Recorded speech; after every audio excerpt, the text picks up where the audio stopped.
नमस्कार साथियों, आप सभी का स्वागत है एजुकेशन लाइन में। साथियों, इस वीडियो में मैं आपको बताने वाला हूं कक्षा 7 के लिए वार्षिक परीक्षा 2021-22 के लिए विज्ञान का एक सैम्पल पेपर।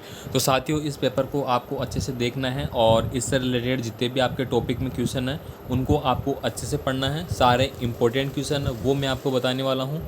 ठीक है, तो कक्षा 7 के विद्यार्थी हो, कक्षा 6, 8, 9 कोई सी भी हो, सभी के लिए दोस्तों मैं लगातार मेहनत कर रहा हूँ कि आपकी वार्षिक परीक्षाएं बहुत अच्छे से हो, आपको बहुत अच्छे अंक मिले। तो चलिए अपन यहाँ पे बात कर लेते हैं आपके प्रश्नों को लेके। तो फर्स्ट क्वेश्चन आपका मृत जीवी है। अब यहाँ पे मृत जीवी आपको बताना है कवक, शैवाल, गटपर्णी और अमरबेल। तो यहाँ पे शायद कवक होना चाहिए, मृत जीवी यानी कि मरे हुए जो, जैसे कि मान लीजिए कोई मर गया, कोई पशु मर गया, ठीक है, तो मरने के बाद उसको खाने की जो प्रक्रिया है वो मृत जीवी करते हैं और वो कवक वगैरह में आ सकते हैं। आगे देखिए, हमारे मुख में कुल कितने रदनक दांत पाए जाते हैं। तो रदनक दांतों की संख्या 20 होती है, 30-32 नहीं होती है। रेशम कीट पालन क्या कहलाता है? साथियों, रेशम कीट पालन, रेशम को जो कीट को पालते हैं उससे क्या होता है कि अपन धागे का निर्माण करते हैं और धागे से फिर वस्त्रों का निर्माण वगैरह ये होता है। आगे देखिए, मानव शरीर का सामान्य ताप कितना होता है? तो मानव शरीर का सामान्य ताप है वो 37 डिग्री सेल्सियस होता है।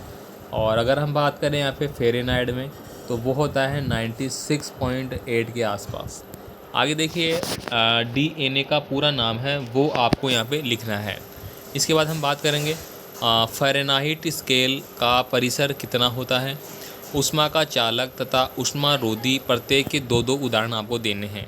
साथियों, इस प्रश्न को आपको अच्छे से पढ़ना है, बहुत ज़्यादा इम्पोर्टेंट है। और जैसे कि लगातार बहुत से विद्यार्थी हैं कमेंट कर रहे हैं, बहुत अच्छे लग रहे हैं आप जो कमेंट करते हैं, ठीक है। और मैं बताऊंगा आपको कमेंट किस तरह के कमेंट किए जा रहे हैं, किस तरह के चैनल को अप्रिशिएट किया जा रहा है, ठीक है। तो आपका जो ये कमेंट मुझे प्राप्त हो रहे हैं उनसे कहीं ना कहीं एक पॉजिटिव एनर्जी भी प्राप्त हो रही है। और फिलहाल साथियों, मैं आपका जो वीडियो आज पूरे दिन में मैंने एक भी वीडियो रिकॉर्ड नहीं किया है, क्योंकि आपको लग रहा होगा आवाज़ से भी थोड़ी तबीयत डाउन है। यहाँ पे देखिए, अगला क्वेश्चन की मैं बात करूँगा, जाताऊ रेसे किसे कहते हैं, अवशोषण किसे कहते हैं। तो ये इंपॉर्टेंट क्वेश्चन हो गया, ठीक है। एसिड शब्द की उत्पत्ति किससे हुई है, एसिड के बारे में आपसे पूछा जा सकता है। इसके बाद देखिए यहाँ पे मृत जीवी और परजीवी में क्या अंतर है। मृत जीवी तो मैंने बताया कि जो मरे हुए होते हैं जीव जंतु उनको खाते हैं। परजीवी जो मतलब जैसे अमरबेल होती है, पर मतलब जीवी दूसरे पे डिपेंड करती है, उसको बोलते हैं। उदासीन विलयन से आप क्या समझते हैं? उदासीन विलयन दोस्तों, जैसे कि मान लीजिए कि आपके पेट में जलन लग रही है, मान लीजिए, ठीक है।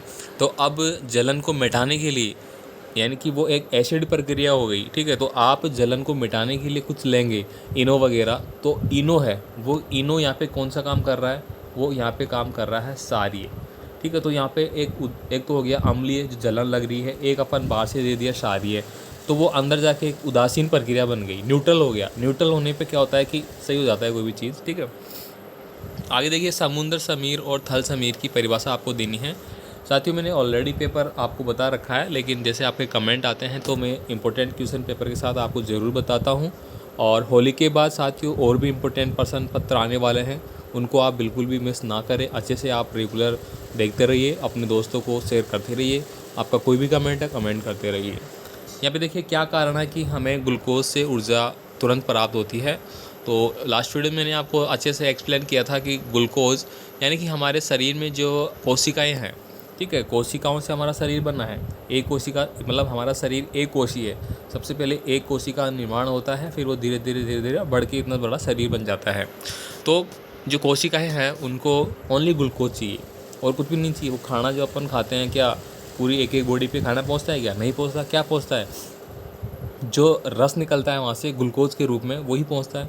आपने देखा होगा कई बार आपकी तबीयत ख़राब हो गई साहब, ठीक है, तबीयत ख़राब हो गई तो आपको ग्लूकोज की बोतलें लगाई जा रही है, ठीक है। तो आपको बोला जा रहा है कि आप ग्लूकोज पीजिए, ठीक है, आप जूस वगैरह पीजिए। तो ये क्या है, आपका ग्लूकोज का काम करते हैं, जो कि आपके शरीर को एनर्जी देते हैं, हमारे शरीर की कोशिकाओं को एनर्जी देते हैं काम करने के लिए। समझ गए होंगे आप। निम्नलिखित शब्दों का अर्थ आपको लिखना है। तो यहाँ पे क्या क्या अर्थ है? दो है, एक तो पालन और एक होता है रेशम कीट पालन। दोनों का आप बता सकते हैं। मधुमक्खी पालन भी आपसे पूछा जा सकता है, आप अच्छे से पढ़िए इनको। अम्लों तथा क्षारों के बीच का अंतर आपको बताना है। जैसे कि साथियों अभी अभी मैंने बताया, मान लीजिए 1 मिनट यार मैं अच्छे से बता देता हूँ।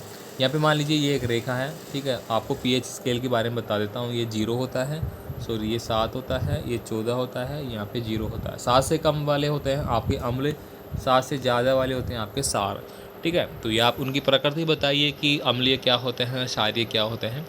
इसके बाद लास्ट क्वेश्चन है मॉडल पेपर का, वो है आपका दीर्घरोम क्या है, ये कहाँ पे पाए जाते हैं। तो साथ ही यहाँ पे कुछ पर्सन थे मेरे पास जो कि मैंने आपको बता दिए, इंपॉर्टेंट पर्सन है। आप इनको तो अच्छे से पढ़ ही लीजिए, और कि अगर यहाँ से पर्सन आता है तो आपका एक भी पर्सन गलत नहीं होना चाहिए, ठीक है। तो उम्मीद करता हूँ आपको पेपर अच्छे से समझ में आया होगा। बाकी दोस्तों अशोक सर आपके लिए लगातार मेहनत कर रहे हैं, ठीक है। और आप जुड़े रहिए, आपको कोई भी कमेंट है कमेंट करें, मैं आपको बेस्ट वीडियो देने की पूरी कोशिश कर रहा हूँ, ठीक है। धन्यवाद।